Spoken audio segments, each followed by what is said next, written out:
नमस्कार and welcome back to NG tutorials. आज हमारे पास चैप्टर है द गिविंग ट्री। और क्योंकि ये चैप्टर थोड़ा सा लंबा है तो हम इसे 3 पार्ट में करने की कोशिश करेंगे ताकि आप चीज़ों को होल्ड कर पाएँ जो कि बताई जा रही हैं। सो द चैप्टर का नाम है द गिविंग ट्री। कुछ क्वेश्चंस हैं जो आपको थोड़ा ट्रिगर करेंगे कुछ चीज़ें सोचने के लिए, तो उन पे बात कर लेते हैं। How do you feel when you help someone? आपको कैसा लगता है जब आप किसी की मदद करते हैं? How do you feel when you share your things with others? आपको कैसा लगता है जब आप अपनी चीज़ें किसी के साथ शेयर करते हैं? Read this play to know how a tree feels when it helps a boy. अब हमें ये प्ले पढ़ना है और जानना है कि किस तरह से एक ट्री को फील होता है जब वो एक लड़के की मदद करता है। तो हेल्पिंग समवन हमेशा आपके अंदर एक अच्छा और एक पॉजिटिव फील लेके आता है। आप अपने आसपास किसी भी व्यक्ति की जो आपको लगता है कि ज़रूरत है उसे आपकी, किसी भी तरह से, वो जानवर भी हो सकते हैं, जैसे आपके आसपास एनिमल्स हैं, कभी कभी उन्हें पानी नहीं मिलता है साफ़ या खाने को नहीं मिलता है तो आप उनकी भी हेल्प कर सकते हैं। तो यू विल फील गुड। और ये जो ट्रेट है या ये जो कैरेक्टरिस्टिक है, आप चाहें तो जीवन पर्यंत अपने जीवन में डाल सकते हैं ताकि आपको हमेशा अच्छा और फील गुड फैक्टर आपके साथ बना रहे। अब आते हैं अपने प्ले पे। नैरेटर वो होता है जो कहानी बताता है। जैसे आपने कई कार्टून्स में देखा होगा कि पीछे कमेंट्री चलती है।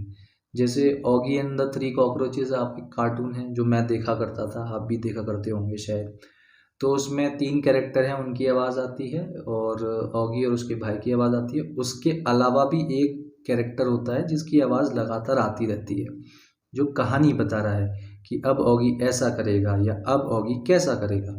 तो उसे बोलते हैं हम नैरेटर, जो कहानी बता रहा है और बिहाइंड द स्क्रीन रहता है, वो स्क्रीन पे नहीं दिखता है। ठीक है, तो नैरेटर बोलता है once there was a tree and it loved a little boy. तो एक बार की बात है, एक ट्री था, it loved a little boy, और वो एक लिटिल बॉय से बहुत प्यार करता था। Every day the boy would visit the tree and enjoy it's company. और हर दिन जो बॉय था वो उस ट्री के पास जाता था और उसकी कंपनी को एंजॉय किया करता था। जब आप छोटे होते हैं तो आपको नेचुरल चीज़ों से खेलने में बहुत मज़ा आता है, जैसे नदी के पास, मिट्टी में, पेड़ से, पौधों से, जानवरों के साथ। लेकिन मम्मी पापा थोड़ा डांटते होंगे क्योंकि उन्हें आपकी सेफ्टी की चिंता होती है। लेकिन जो ट्रीज़ होते हैं वो हमारे बेस्ट फ्रेंड हो सकते हैं क्योंकि वो हमारे को बहुत हेल्प करते हैं। वो हमें फ्रूट्स देते हैं, क्लीन एयर देते हैं, ऑक्सीजन देते हैं। तो जो बच्चा था वो जब भी ट्री के आसपास जाता था तो ट्री बोलता था कम हेयर माय बॉय, यहाँ आओ, कम and climb up my trunk. जो तना होता है पेड़ का उसे बोलते हैं हम ट्रंक। तो वो उसे इनवाइट करता था बॉय को कि मेरे पास आओ और मेरे ट्रंक के ऊपर चढ़ो, and swing from my branches, और मेरे ब्रांचेस से स्विंग करो, मतलब लटक के खेलो। एक जो झूला होता है जिसपे आप बैठते हैं और वो इधर से उधर जाता है, उसे बोलते हैं हम स्विंग। तो ऐसे ही आप ब्रांचेस पे भी कर सकते हैं, बट थोड़ा रिस्की होता है तो ये काम ना ही करें। बॉय सिंगिंग फ्रॉम ब्रांचेस, तो बॉय ब्रांचेस से स्विंग करता हुआ, आह व्हाट फन, ओहो कितने मज़े की बात है। ट्री आर यू हंग्री, तो ट्री पूछता है क्या तुम हंग्री हो। ईट माई एप्पल्स, मेरे एप्पल्स खाओ। Boy eating apples, boy apples को खाते हुए बोलता है हाउ डिलीशियस, कितने स्वादिष्ट हैं। डिलीशियस होता है स्वादिष्ट। जब कोई चीज़ आपको बहुत टेस्टी लगती है तो आपके लिए एक वर्ड होता है जिसको आप यूज़ कर सकते हैं, डिलीशियस।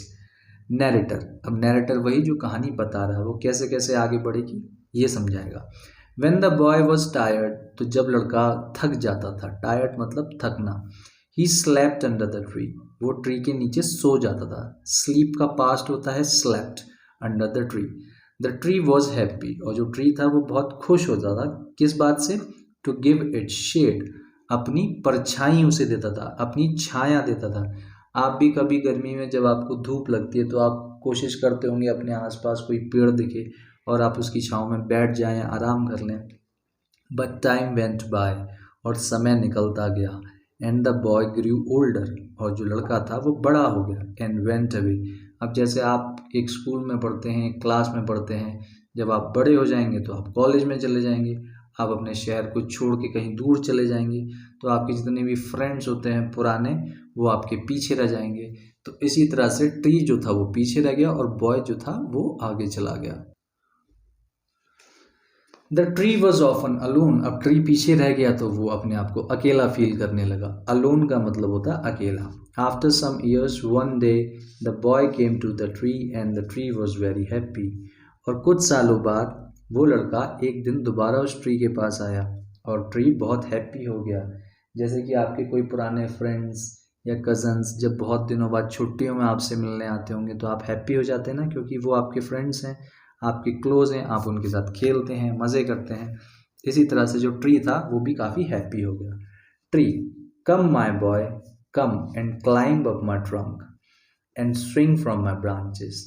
तो ट्री की जो पहले वाली फ्रेंडशिप थी उसमें वो जो काम करते थे, यही ट्री ने इस बार भी उम्मीद की कि बॉय आएगा, वो उसके ट्रंक के ऊपर चढ़ेगा, उसकी ब्रांचेस से स्विंग करेगा। तो ट्री ने फिर से इनवाइट किया कि आओ my boy, come and climb up my trunk, मेरे ट्रंक के ऊपर चढ़ो, तने के ऊपर चढ़ो, and swing from my branches, और मेरे ब्रांचेस से झूलो। Boy, I am too big to climb and play.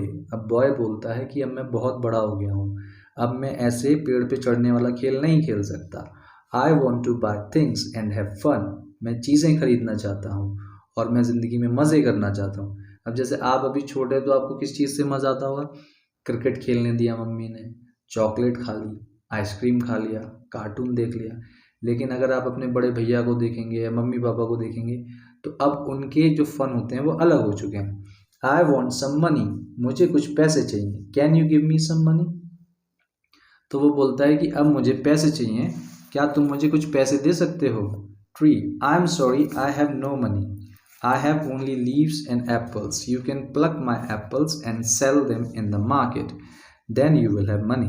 तो ट्री ने बोला, आई एम सॉरी, मुझे माफ़ करो, but I have no money, मेरे पास कोई पैसे नहीं हैं। आई हैव ओनली लीव्स, मेरे पास तो सिर्फ पत्ते हैं, एंड एप्पल्स, और सिर्फ एप्पल्स हैं। You can pluck my apples and sell them in the market, तुम मेरे एप्पल्स ले जाओ और उन्हें मार्केट में बेच दो जिससे तुम्हें पैसे मिल सकते हैं। Then you will have money, फिर तुम्हारे पास पैसे आ जाएंगे। Narrator, the boy happily pluck the apples and carried them away. तो जो बॉय था उसने बहुत खुशी खुशी सारे एप्पल्स तोड़े, एंड कैरिड देम अवे, और वो उन्हें अपने साथ ले गया। The tree was also happy, और ट्री भी बहुत खुश था। But the boy stayed away for a long time, और इस बार जब लड़का गया तो वो बहुत दिन के लिए चला गया। And the tree was sad, अब ट्री उसे मिस करने लगा और ट्री अनहैप्पी हो गया, थोड़ा सैड हो गया। One day the boy came back and the tree shook with the joy, और एक दिन ट्री जब वो बॉय जब वापस आता है ट्री के पास तो इस बार वो बॉय को देख के फिर से उतना ही खुश हो जाता है जैसे वो पहले खुश हो गया था। अब ट्री फिर से बोलता है, come boy come and climb up my trunk, और वो फिर से इनवाइट करता है बॉय को खेलने के लिए कि आओ मेरे ट्रंक पे चढ़ो और मेरे साथ खेलो। स्विंग फ्रॉम माई ब्रांचेस, मेरे ब्रांचेस यानी मेरी डालियों से झूलो। ईट माई एप्पल्स, और ये इतने सारे एप्पल्स हैं इन्हें खाओ। Play in my shade and be happy, और मेरी छाँव में खेलो और बहुत खुश हो जाओ। Boy, I am too busy to climb trees, boy बोलता है कि अब मैं बहुत बिजी हूँ, मेरे पास पेड़ पे चढ़ने के लिए समय नहीं है। आई एम गेटिंग मैरिड, मेरी शादी हो रही है। And I need a house for my wife and children, और मुझे एक घर बनाना है अपने बच्चों के लिए और अपनी वाइफ के लिए। Can you give me a house, क्या तुम मुझे एक घर दे सकते हो? Tree, I have no house, मेरे पास घर तो नहीं है। बट, लेकिन, you may cut off my branches and build a house, तुम मेरी ब्रांचेस को काट लो और अपना घर बना लो। जैसे कि आपको पता होगा कि बहुत सारी जगहों पे लकड़ियों के घर बनाए जाते हैं, और जो एप्पल ट्री की लकड़ी बोलता है वो कि ये लकड़ी ले जाओ और आप अपना घर बना सकते हो।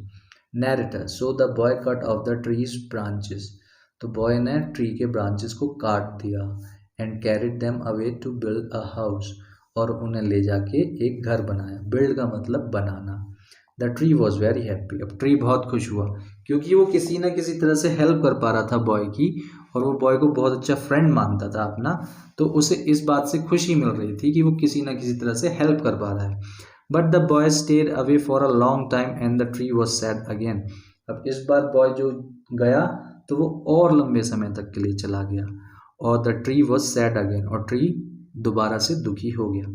And when he came back after some years, और जब वो कुछ सालों बाद, आफ्टर सम ईयर्स, कुछ सालों बाद, आफ्टर बाद, the tree was so happy, tree बहुत खुश हो गया, and it could hardly speak, लेकिन अब उसके अंदर बोलने की बहुत ज़्यादा ताकत नहीं थी। Now the boy was a young man, अब जो लड़का था वो बड़ा आदमी हो चुका था, जैसे आपके पापा लोग होते हैं, वो इतना बड़ा हो चुका था। Tree, come boy come, what can I do for you. अब ट्री को पता चल गया था कि ये अब छोटा बच्चा नहीं है, तो वो उसे इनवाइट नहीं करता है कि भाई मेरे ब्रांचेस से खेलो या मेरे वुड से खेलो या मेरे एप्पल्स खाओ। अब वो उससे खुद ही पूछ लेता है कि बताओ मैं किस तरह से तुम्हारी मदद कर सकता हूँ। Young man, I am going on a business trip, मैं एक बिजनेस ट्रिप पे जा रहा हूँ। I want a boat to take me away, और मुझे एक नाव की ज़रूरत है। बोट मतलब नाव। Can you give me a boat, क्या तुम मुझे एक बोट दे सकते हो। Tree, all I have left is a trunk, तो ट्री बोलता है कि मेरे पास अब तो सिर्फ मेरा तना बचा है। ट्रंक मतलब तना बचा है। Cut down my trunk and make a boat, तुम मेरा ट्रंक काट सकते हो और उससे बोट बना सकते हो। Then you can sail away, और उसके बाद तुम दूर सेल कर सकते हो। सेल होता है जब कोई जर्नी आप वाटर से करते हैं, मतलब पानी के थ्रू करते हैं, तो पानी में किसी भी बोट का या शिप के चलने के लिए जो वर्ड इस्तेमाल किया जाता है वो होता है sail. So then you can sail away, तो तुम मेरे तने से अपनी बोट बनाओ और जहाँ भी जाना है तुम जा सकते हो अपने बिजनेस ट्रिप पे। इस तरह से ट्री जितनी भी हेल्प कर सकता था या कर पाया, उसने उसकी हेल्प की। आगे हम पढ़ेंगे नेक्स्ट सेशन में। Thank you.